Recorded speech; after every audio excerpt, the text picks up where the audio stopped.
Hello viewers, আজকে আমরা খুবই গুরুত্বপূর্ণ একটি বিষয় নিয়ে আলোচনা করব, যে বিষয়টা আমাদের সকলের কম বেশি জানা উচিত।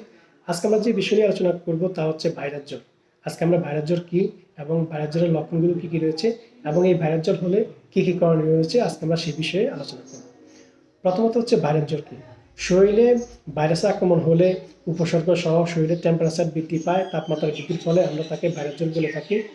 এই জ্বর সাধারণত একজন থেকে একজনে দ্রুত ছড়িয়ে পড়ে। পরিবারের যদি কারো এই ভাইরাস জ্বর দেখা দিয়ে থাকে, তাহলে অন্যান্য সদস্যরও এই জ্বর হওয়ার সংখ্যা হয়ে থাকে। এখন আমরা জানবো ভাইরাস জ্বরের লক্ষণ। ভাইরাস জ্বরের লক্ষণগুলো অনেকগুলো রয়েছে, যার মধ্যে হচ্ছে ভাইরাস জ্বর দেখা দিলে শরীরের টেম্পারেচার অত্যাধিক বৃদ্ধি পাবে, যা 101 থেকে 103 ডিগ্রি উপরে টেম্পারেচার হতে পারে। এবং ভাইরাস জ্বরের সাথে প্রচণ্ড পরিমাণে শরীর বিষ ব্যথা থাকবে। ভাইরাস জ্বর দেখা দিলে শরীর ক্লান্তি হয়ে যাবে এবং ক্লান্তি বোধ লাগবে।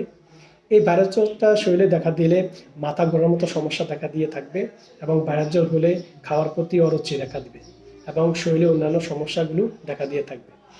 এখন আমরা জানবো ভাইরাস জ্বর হলে আমরা কী কী করণীয় রয়েছে। ভাইরাস জ্বর হলে আমরা যে করণীয়গুলো রয়েছে তা হচ্ছে বেশি বেশি করে পানি পান করতে হবে এবং পর্যাপ্ত পরিমাণে বিশ্রামে থাকতে হবে।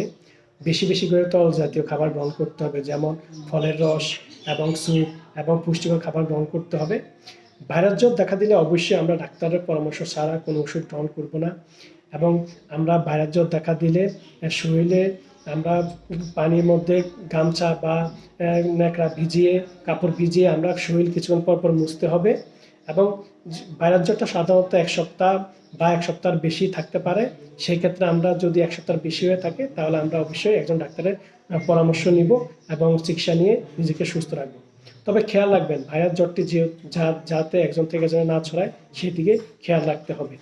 তাই আসুন আমরা ভাইরাস জ্বর দেখা দিলে নিজেরা স্বাস্থ্য সচেতন হব এবং পর্যাপ্ত পরিমাণে বিশ্রামে থাকবো এবং সঠিক চিকিৎসা নিব এবং ভাইরাস জ্বর থেকে আমরা নিজেদেরকে এবং অন্যান্য সদস্যদেরকে মুক্ত রাখবো।